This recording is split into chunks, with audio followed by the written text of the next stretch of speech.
I believe that I was put on this earth to make a difference in the world. So when I leave here, that this world should be a little better place for me.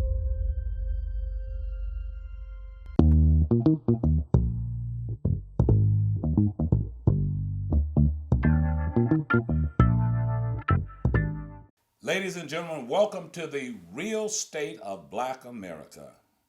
We view things from a broader sense on this show. We look at things from a different perspective, and sometimes we just rip the Band-Aid off. Today's show is a very interesting show. It's going to open up a lot of eyes and have a lot of people thinking.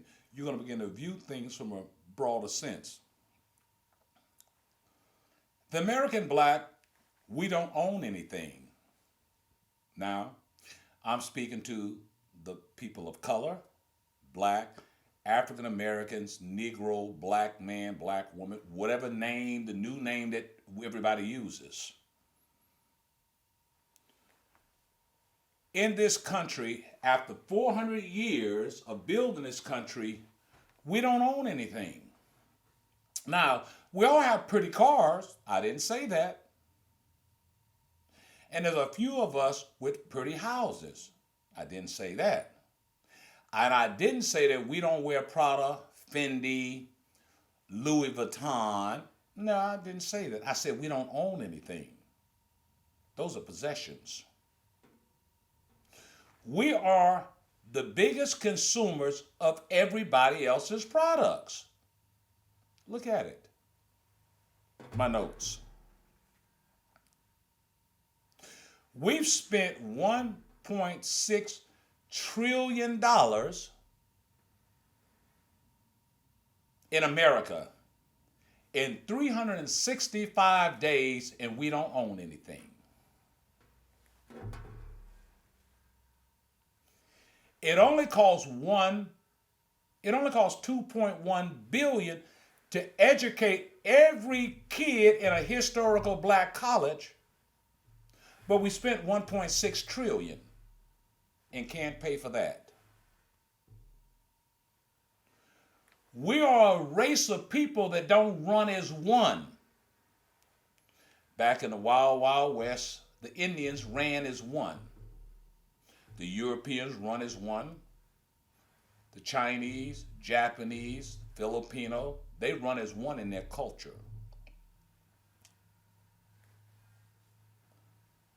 We spent $2 billion on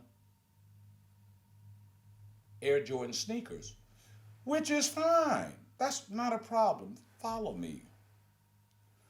We spent $4 billion on liquor.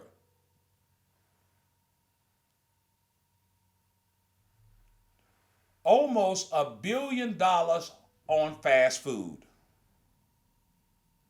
And one of the great social media influencers, I got some numbers from him. We purchased twice the Mercedes-Benz, even though the white America has twice the wealth of Blacks. Let's make it simple. You need to get your kids. You need to bring your kids around this one. Now, in the Black community, we don't own any of the liquor stores where we just realized that a massive amount of money is made off liquor. We don't own any restaurants. You may have one or two that don't open up on time. We own none of the dry cleaners. They're owned by all the other foreigners. We own no service center garages. Something as simple as phone repair. We don't own any of them. No hardware stores to build your house. No grocery stores to feed your family. We don't own any phone companies. Everybody has a phone, but we don't own any of them. We don't own any donut shops, any furniture stores, no flea markets, no oil refinery. You get the picture. Now, with that said, in the Black community, The black house lives there. You leave that community, you leave outside of the community, you go to a job, you get a paycheck, you bring it back to the house. Now, that paycheck is spent with every other kind of culture for products and service in the community that you live. Now, with that said, none of the people that you're spending your money with live in the community, so they're taking your money going across the bridge,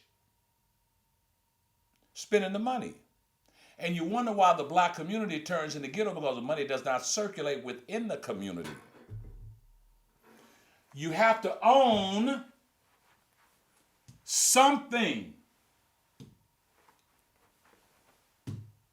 that generates money that benefits your people, people that look like you. Let's talk about malls. We love malls. Now, we spend a lot of money in malls, but once again, now we're taking the circulation of money to a higher plateau here. We don't own nothing called Macy's, nothing called Target, Burlington, Belts, Gap's, Louis Vuitton, Prada, Joseph S. Bank, Van Mars, Sears, Neiman Marcus, Lord & Taylor, and Dillard's. Now, but that's all right.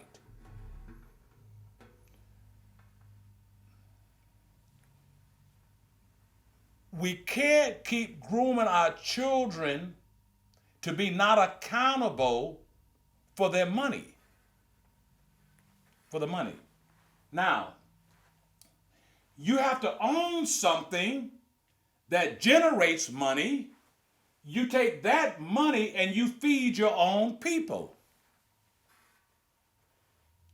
Now, there's no need to get upset with Lord & Taylor, Neiman Marcus, or Belks, because they're making money in your community, and that money they're making does not benefit your community.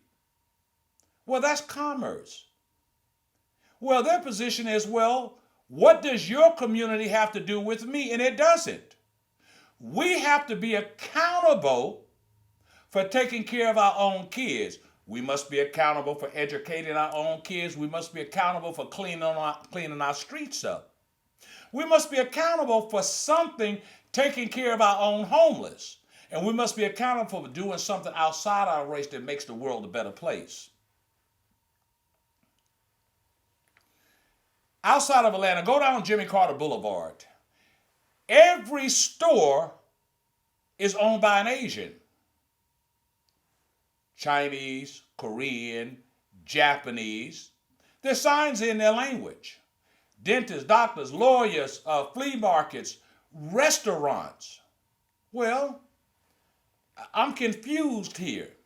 Are you trying to tell me that they're smarter than we are? Well, I don't think that's the case. I think that they use their money wiser than we do because they own something. They have something that you're going to give them money to exchange. They take their money, go back home. They buy their wives Lexus. They educate their children. They educate their children on the highest level which their money can withstand. Go down Buford Highway. It's owned all by Hispanics.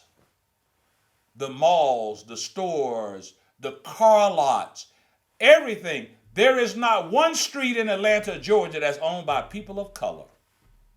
Oh, wow, let that go viral because this is the real state of Black America. All that, I got 10 Bugattis, I got a mansion, I'm a movie star, celebrity, all that's real good. How can the Hispanics come and own all of Buford Highway? And for those that don't know, in Atlanta, Georgia, Buford Highway is a massive street. How can the Asians own the entire street in Jimmy for miles and for miles and for miles? I took an assignment for 90 days up in New Jersey. Across the bridge, they put me in a Korean community. Of course, they own the hotel and all that, as they do.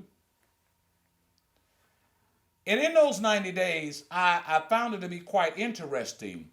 First of all, I asked, well, I hadn't seen a police. The guy says, oh, we police our own. What do you mean? Well, if there's an issue, we get the oldest one, they come and they solve the problem, shake hands, kiss, and keep it moving. Now, we as blacks are confused because we're not accountable for our money. Now, we do have big cars. Yes, we do. Just drive through DC, LA, New York, Atlanta. You got big cars. Some of us have nice big houses. Okay? But we don't own anything. Now, what blacks have been doing is when these people come into your neighborhood making money, you get an attitude with them. Well, I can understand, but it's not right. It's not right. Look at the gas stations. How is it humanly possible in America, out of hundreds of thousands of gas stations, blacks don't own one or two of them? Okay? Well, let's go to a grocery store. How is it that none of the grocery stores are owned by blacks? None. So, this is what we teach our children, to be consumers of merchants. What makes this race for education program so strong is it is telling our children, build your own, get your money, and solve your own problems, and quit begging people to take care of your own. Some people say, well, Terrence, in that race for education program, out of $7 billion, you want to take $300 million and open up an investment firm. Well, yeah, so we can get some businesses up. So we can get some businesses up and running. Now, the restaurants. All of the mom and pop black restaurants that the grandmother had in these small towns, they came in, the children sold them to the Koreans and to the Asians. So it may says Mama Soul Food, where it's been here 50 years, but it's no longer owned by them. Kids took $50,000 and sold the brand in that small community. We don't own anything. We don't own no football teams, no basketball teams, no soccer teams, no hockey teams. We don't own the cheerleading organization. We don't own anything. But now, they will pay you to play. This is what I told somebody about the football players, basketball. This guy's making all this money off me. Well, go buy your own. Well, I'm only making $50 million, but he's making $20 billion, whatever the number may be.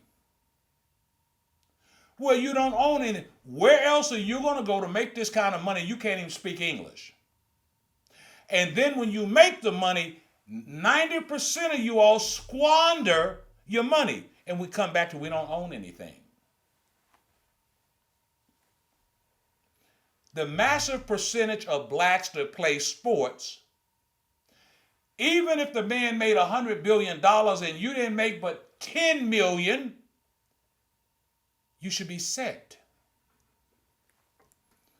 But blacks have not been trained to use money. They don't understand money. Excuse me. They think owning a strip club or a club is something to run around and brag about. We don't own anything. And it's sad that we raise our children in this country where they don't think a black owns anything. We did this. We have to be accountable for allowing everybody to come into the neighborhood. Now, one good friend of mine once said with Terrence, if the Arabs and the Indians and the Pakistanis, the Bangladeshis don't come in here, well, what black is going to open up a cleaner? We don't own anything. This race for education program, we own it. And the good thing about it is the money that we make, if a Nike made $10 billion, they shouldn't have to come to your neighborhood and pay your kids to clean up the trash you put out. They shouldn't, A Fortune 500 company should not have to come to you and say, black folks, well, so many of you all are homeless. Let me go help build some apartments over here. Now, we don't own anything. That leads me to over this way. We don't own anything. We're the only race of people that you see on the side of the road with a sign. I'm hungry, feed me.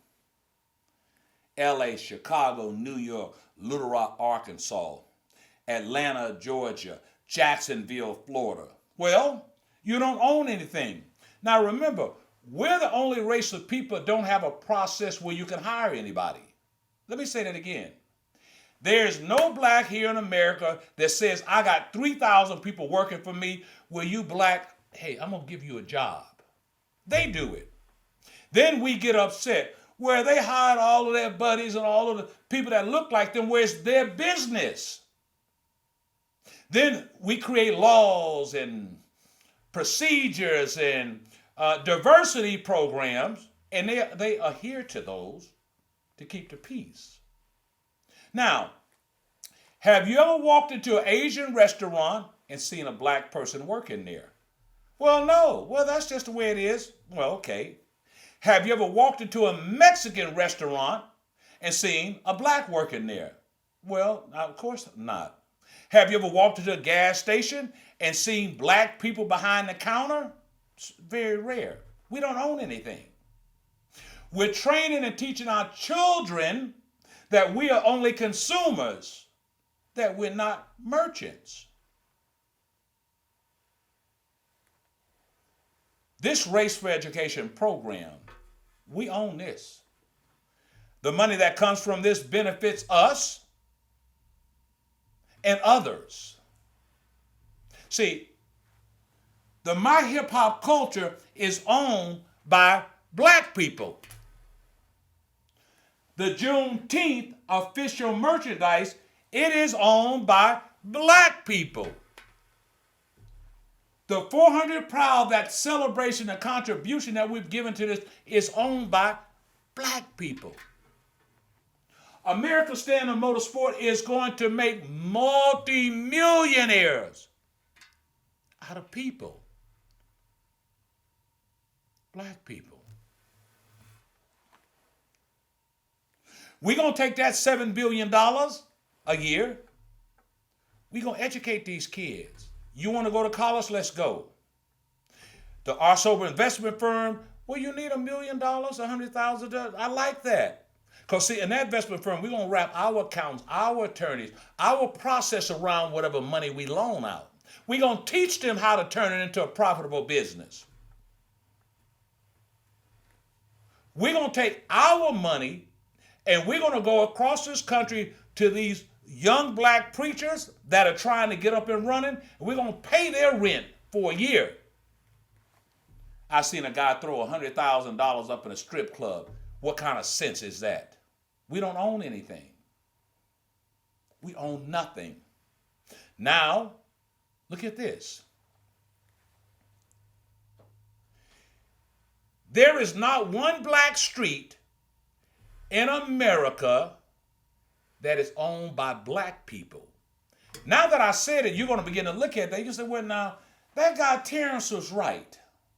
Chicago, Atlanta, Los Angeles, Dallas, New Orleans, Miami, Jacksonville, New York, Jersey, Philly, Boston.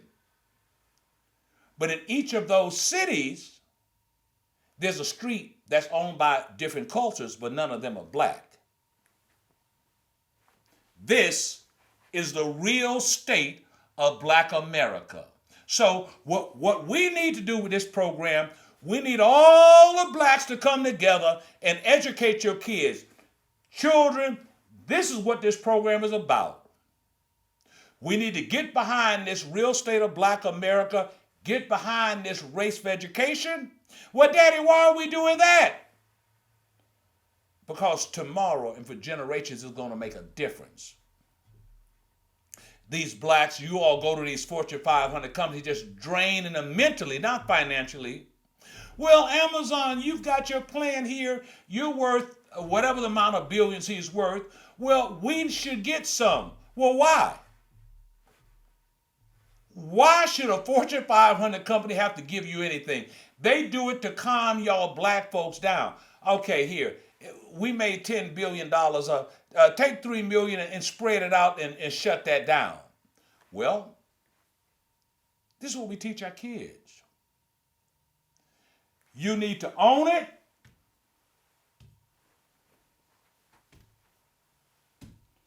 Take that $7 billion and solve some problems in your own community. Pay them kids every first Saturday to clean up their own streets. You threw the beer can out. You threw the bag out. A garbage man told me, an interesting guy. He says you could tell a lot about a man's garbage. I said, what do you mean? He says, well, look at this trash can. It's filled with healthy stuff. Asparagus, a bunch of fruit. In this trash can, he has filled a bunch of beer bottles, rolling paper, wrapping papers. He said, I know what kind of person you are by the trash that you throw out. How is it humanly possible for you to be given a preacher with a jet money when that money could have been spread across 1,000 young preachers? This is the real state of black America.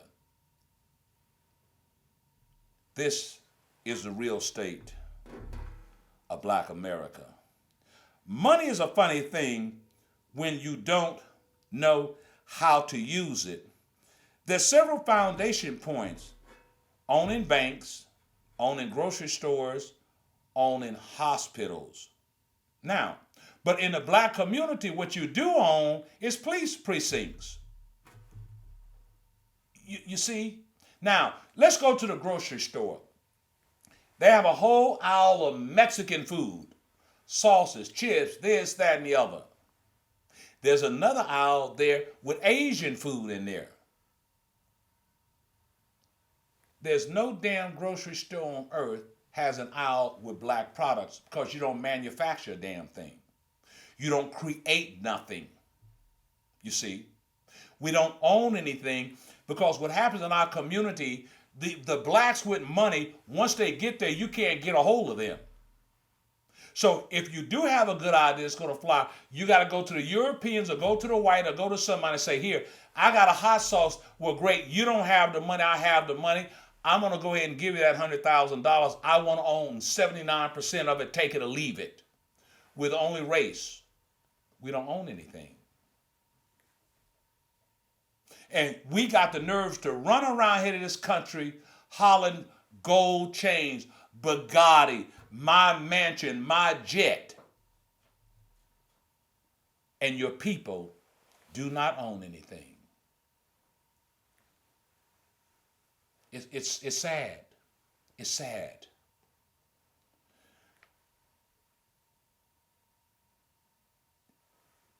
If we spend as much energy on creating a product or creating a service to generate money, if we took 1/100th of 1% of the energy of us running around hollering, no justice, no peace, no justice, no peace, no justice, no peace, all that's well and good in its time, but it's not making you any money.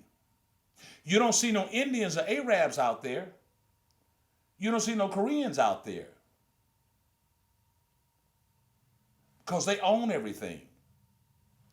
They are putting their energy into making money, and they're saying, well, just let them little blacks go out there with the signs and no justice, no peace. Okay, let's open up that fourth dry cleaner. I'm going to tell you a story quickly. Years ago, there was a barbershop that I used to go to over on Cobb Parkway. A black barber. Next door to it was a Korean lady who did alternations. So on Saturdays when I would go there, both of the boys were about 6 years old. They would play together. Every Saturday, that was their thing. They got together and played. So they're sitting there pushing the little cars, and the little Asian boy looks up to the little black kid and say, when we grow up, you can come work for me. We don't own anything. Now, this is what happened. The daddy told him, get your ass out of here, ran the little boy away. Now, let's ratchet up 15 years later. That same little Asian boy owns 17 dry cleaners in Atlanta, Georgia. And the little black guy's running around here, want to be a rapper, tattoos all on his face, earrings in his lip and his nose and on his knuckle. If the daddy was smart, the daddy would have told that 6-year-old boy, put it in writing that you're going to give my son a job. You see, we don't own anything. That little boy, 6 years old, Asian boy, was groomed. That's what he knows. Well, you own stuff where you get you kind of people to work for me. He did not mean any harm because we don't own anything. This is the real state of Black America. This Race for Education program is the most important content pertaining to people of color in America today. It ain't no football, basketball, no rappers, no movies. It's this real state of Black America and the Race for Education program. We don't own anything. Now, when that money starts pouring into the historical Black colleges, all the other money that you're getting, you start buying land all in the city, buy up everything. Like Harvard does, MIT, Yale, Duke University. When you go to Duke, Duke owns everything. We don't own anything. It is sad because this is what our children see. Hey, Daddy, there's a Black guy on a car wash. Well, what's impressive about that? I think it's a job well done. How the hell you go? You go into the mall, not one kiosk, not one jewelry store, not one clothing store is owned by Blacks. Now, I'm a little slow sometimes, people. This is what we show our kids. Every kiosk in these stores are controlled by people that came to this country. Now, how is it humanly possible? Now, walk with me here. I need you to walk with me. How is it humanly possible for these people to come from another country, can't speak the English, can't write the language, and you don't see them on a job? Because we don't own anything. Now, when was the last time you seen an Arab, a Korean, a Japanese, a Filipino child working in a fast food restaurant? Because we don't own anything. We're the only race that don't have a process in which to hire people because you don't own anything. So a lot of people say, well, that's nepotism. They're hiring their buddies, their friends. Well, of course, that's human nature. But you can't hire nobody if you don't own nothing.